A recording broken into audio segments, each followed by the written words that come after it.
This book is when I realized I'm addicted to reading. It was a confused and difficult time of my life, and every day reading a couple pages, it feels such a therapeutic experience. To a level that, in the end, when I finished the whole book, I was extremely upset because I wished this book can be continued.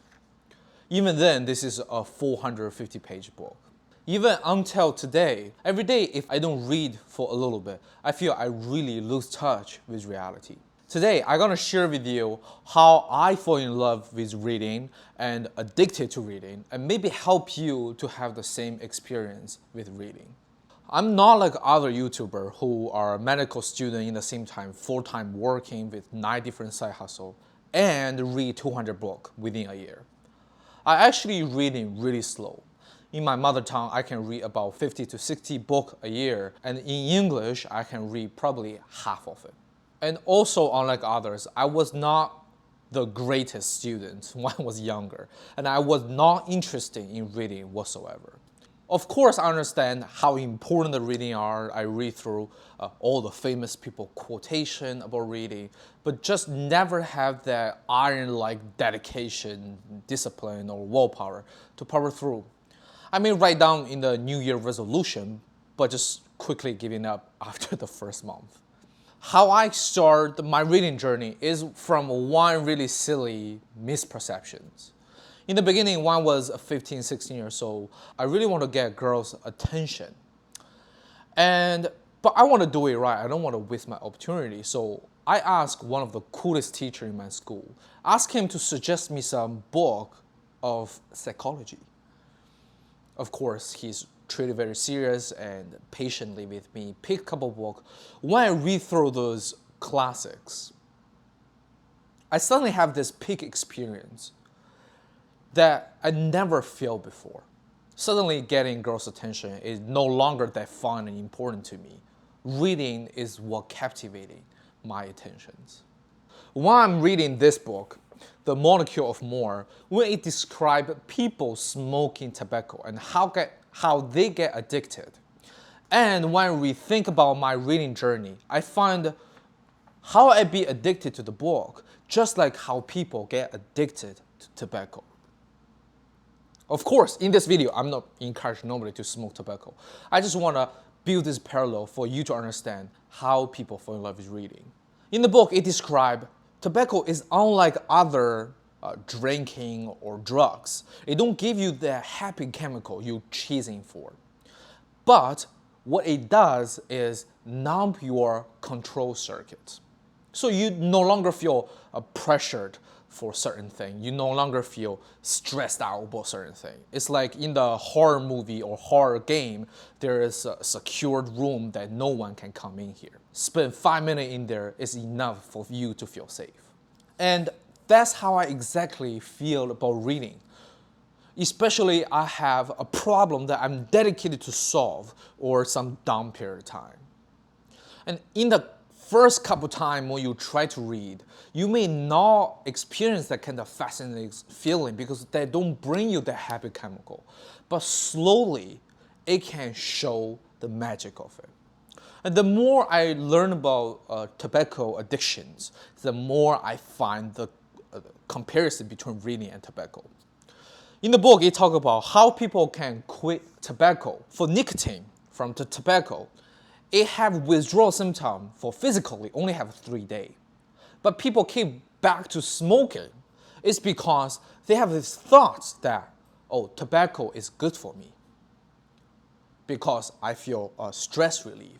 In reality, tobacco just like coffee, right? It don't really kill the stress. It just accumulated for later on. So when the nicotine is gone from your body, your stress is double amount probably.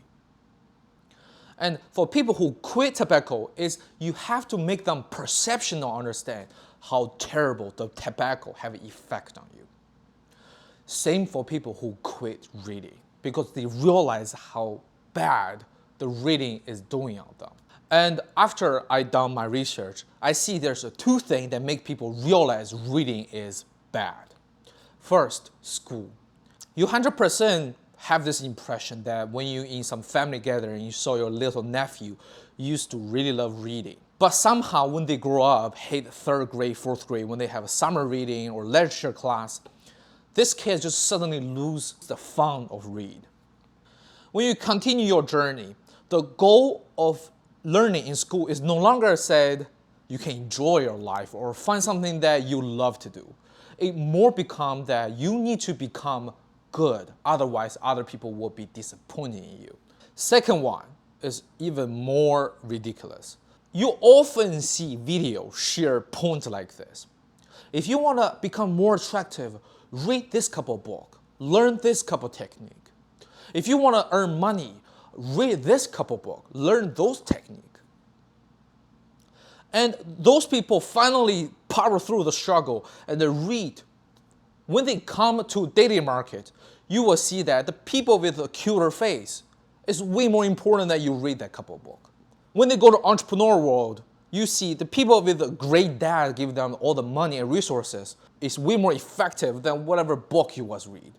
It's like you promise there's a golden plat in the end of marathon. When you reach the end, there's nothing. Ends make you realize book is not that realistic, that make you want to quit. In reality, reading is not a button that you press and everything just magically become better.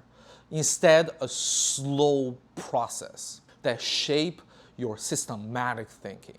Just like you don't probably remember what you eat 3 days ago, five days ago, or a year ago when you was a baby even. You don't remember what you eat. But those nutritions become part of you.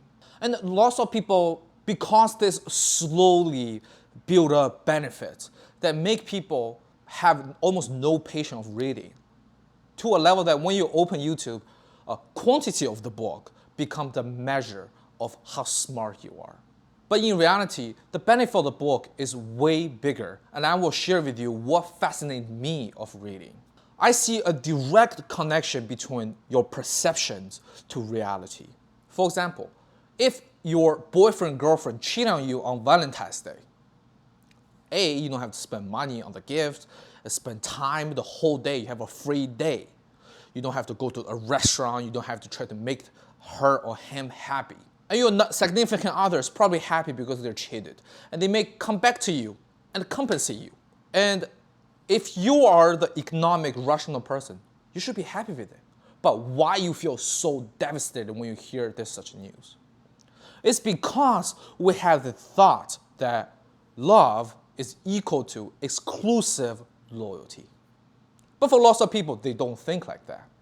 And the direct result is 9 out of 10, why couple break up is not because material life, because you don't drive a good enough car, you don't have a good enough outfit. Most of the time is your thoughts on certain thing is not aligned. And even more, you see so many couple around. In the beginning, their thought process is aligned, but they slowly grow apart. One of them stay immature, another one just going forward without looking back. And that's just only personal skill. The more you read even about history material, you will see a nerdy professor who studied philosophy in an office, design some philosophy, can make a race, a civilization removed. You will see, for example, World War II, that the tragedy happened is because philosophy. Or why you get paid so much right now, why you think find a better job is more important. It is because some philosophers, especially today, when everybody try to get into your head, try to give you a hard time, reading suddenly become an armor to protect ourselves. So we don't have to listen to other people and pretend this is my thoughts and struggle over it.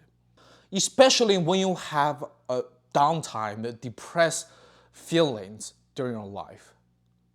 Reading fiction will make you feel you're not alone. It gives you kind of courage to continue life without too nervous about what if. Give you that courage to face the void and the boredom in your life and be okay with it. When you're reading nonfiction, you see through the ugly faces of some people. You see through the evil and the kind of humans and potentially even find a way out. You can see through how many people who are ignorant, but they have this strange courage and pride. Or perhaps you even see yourself become that ignorant person. You start understand other people's point of view. When you look back, whatever the problem you was thinking about is no longer that big of a problem. Or even for me, when I was a teenager, I don't even know how to express my thoughts. Posting online some emo sentence, emo quotation I find, or just some simple music lyrics, that's how I express how I feel. I don't have my personal feeling. But when you actually read, it made me can sit here and share with you guys my experience. And in the end, after book and book and book, you realize you're a different person.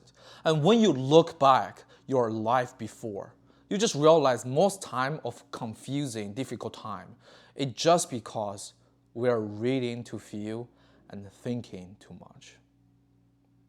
And that will be all for today's video. My name is Paul. I see you next time. I hope you enjoy the video. Bye.